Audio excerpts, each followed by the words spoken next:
안녕하세요. 방구석 호주입니다. 본격적인 첫 영상에서는요, 우리들이 방구석에서 나오지 못하게 된 그 근본적인 원인에 대해서 얘기를 해보려고 합니다. 과거에 제가 은둔해 있던 시기에 저는 그런 생각을 많이 했어요. 도대체 내가 뭘 잘못했길래 지금 내가 이렇게 살고 있는 거지? 도대체 어느 시점부터 잘못된 걸까?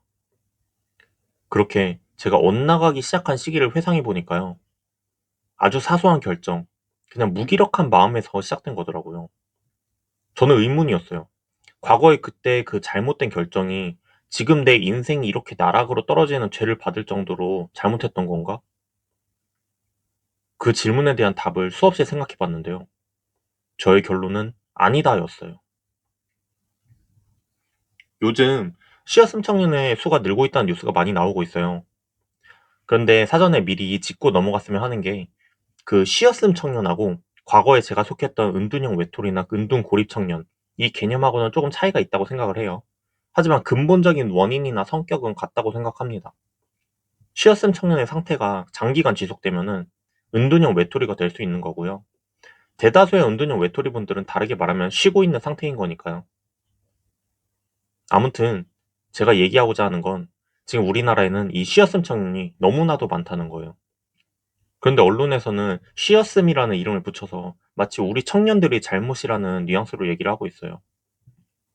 그런데 우리 사회에 이렇게나 많은 비중의 청년들이 이런 상황을 겪고 있고 그 숫자가 점점 늘어나고 있다고 하면 이게 과연 청년들 개개인만의 문제일까요?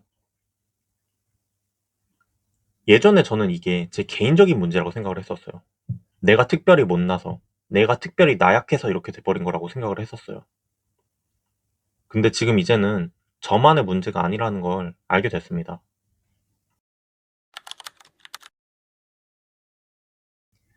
제가 생각하는 은둔 고립 청년들이 늘어나는 원인을 크게 세 가지로 나눠서 얘기해 볼게요.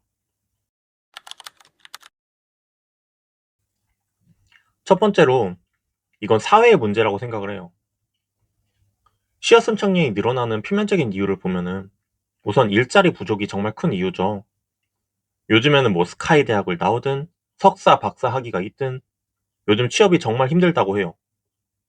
기업들이 아예 신규 채용 자체를 잘 안 하기 때문이라고 하는데요. 그래서 사람들은 요즘 청년들한테 눈을 낮추라고 얘기를 많이 하잖아요. 대기업을 가기가 힘들면 중소기업을 가라고요. 저 개인적으로는 정말 맞는 말이라고 생각해요. 나중에 앞으로도 다른 영상에서 계속 얘기하겠지만 저희는 중소기업에 들어가야 돼요. 그런데 중소기업의 문제는 일의 여건이나 기본적인 근로 조건이 열악한 곳이 너무 많다는 거예요. 우리 청년들의 눈은 이미 많이 낮아졌다고 생각을 해요.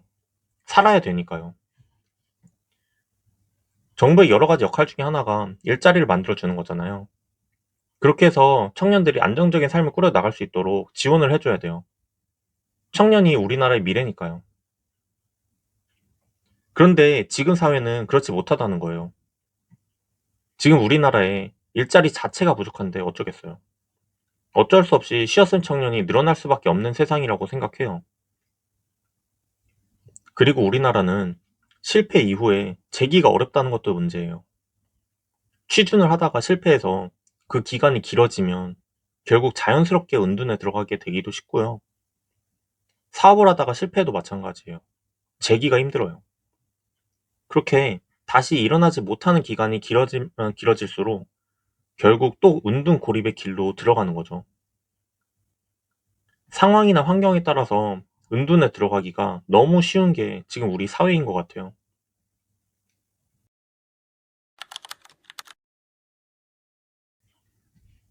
두 번째 원인으로는 우리 부모님들의 책임이 있다고 생각합니다.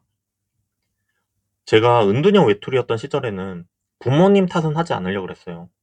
부모님은 늘 제가 잘 되기를 응원해 주셨고, 제가 살아갈 수 있도록 금전적 지원도 해 주셨으니까요. 그런데 일의 근본적인 문제가 뭐였는지를 돌이켜보니까요. 부모님의 영향이 꽤 컸다는 생각이 들었어요. 저 같은 경우는 전문직 공부를 하다가 결국 은둔을 하게 된 케이스인데요. 저희 어머니는 제가 전문직이 되기를 바라셨어요. 뭐 이런 얘기를 지금 엄마한테 하면은 너도 전문직이 되기를 원했으니까 시작한 거 아니냐 그러시겠죠. 물론 맞아요. 저도 전문직이 되고 싶었고 그래서 공부를 시작했었어요. 근데 제가 왜 전문직이 되고 싶다는 꿈을 가지게 됐는지를 더 거슬러 생각을 해보면은 부모님의 영향이 컸던 것 같아요. 부모님 세대는요, 지금 우리 세대하고는 차이가 많이 있잖아요. 세상은 계속해서 변하는 거니까 당연한 거죠. 그런데 부모님들은요, 부모님 세대에 통했던 삶의 마인드와 성공 방식을 우리 세대 자식들한테 강요하고 있어요. 공부를 잘해서 좋은 대학에 들어가고 그걸 바탕으로 좋은 직장에 들어가서 잘 눌러 앉아서 노후까지 안정적으로 사는 게 잘 사는 거라고 하세요. 우리들은 부모님들로부터 그런 얘기를 매일같이 들으면서 자라왔죠. 그래서 당연히 그게 세상의 진리인 양 따라왔어요. 물론 부모님들은 부모님 세대에 맞게 열심히 살아오신 거예요. 부모님들은 우리 자식들을 사랑하기 때문에 잘 되기를 바라신 거고, 부모님들이 옳다고 생각하는 방식대로 우리를 키워오신 거죠. 그런데 문제는 지금 세상은 부모님들이 과거부터 겪어오신 세상하고는 많이 달라졌다는 거예요. 그래서 우리는 부모님들이 기대하던 삶의 방식하고 지금 사회의 흐름하고의 미스매치에서 오는 괴리감 때문에 무기력해지고 있다고 생각을 해요. 앞으로 우리는 부모님들의 말을 걸러서 들을 필요가 있다고 생각합니다. 진심이 담긴 조언과 충고라고 해서 다 옳은 것만은 아니니까요.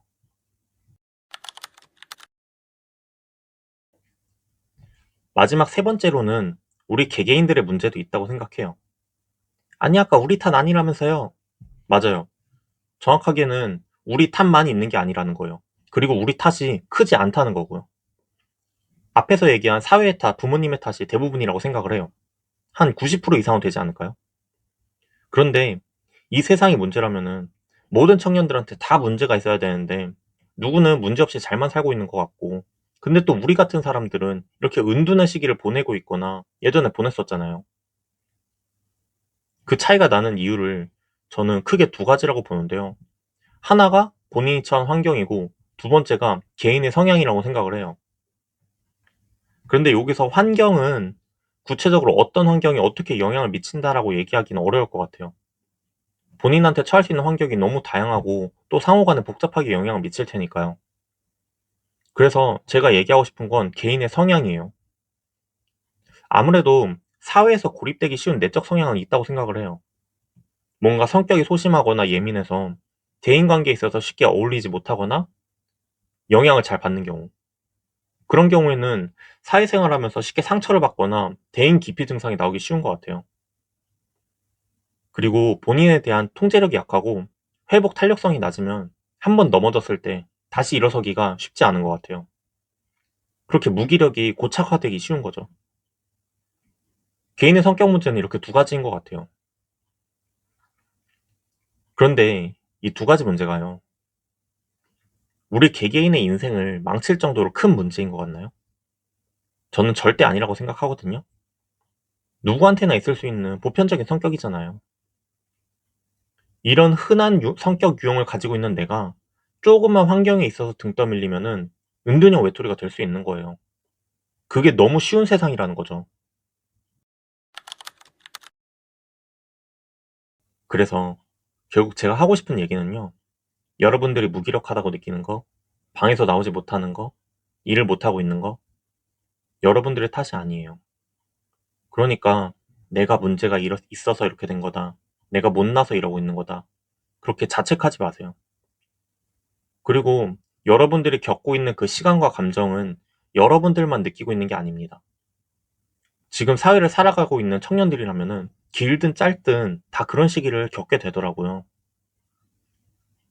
우리 사회의 문제로 인한 폐해가 우리들한테 좀 더 강하게 와닿게 된 거라고 저는 생각해요. 여러분들만의 문제가 아닙니다.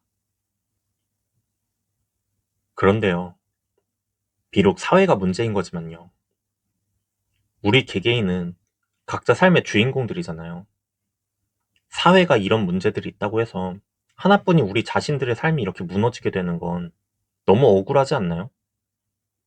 온전히 내 잘못도 아니니까요. 그래서 제가 제안 드리고 싶은 건요, 사회가 우리 삶을 망가뜨리지 않게, 그리고 그 가운데서 우리가 각자의 삶을 잘 살아갈 수 있게 저희 같이 올바른 길을 모색해보자는 거예요. 요즘 사회의 흐름으로 봤을 때 우리가 잘 살게 될 수 있는 방안이 뭐가 있을지 제가 대신해서 고민해볼게요. 그리고 앞으로의 영상들을 통해서 여러분들과 계속해서 얘기해 나갔으면 좋겠어요.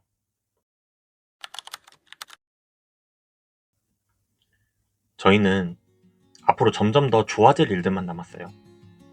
그러니까 앞으로는 긍정적인 생각만 가지는 걸로 해요. 그럼 이쯤에서 이번 영상을 마치도록 하겠습니다. 이 영상을 본 여러분들의 하루가 조금은 특별해지셨기를 바라면서 시청해주신 분들께 진심으로 감사드립니다.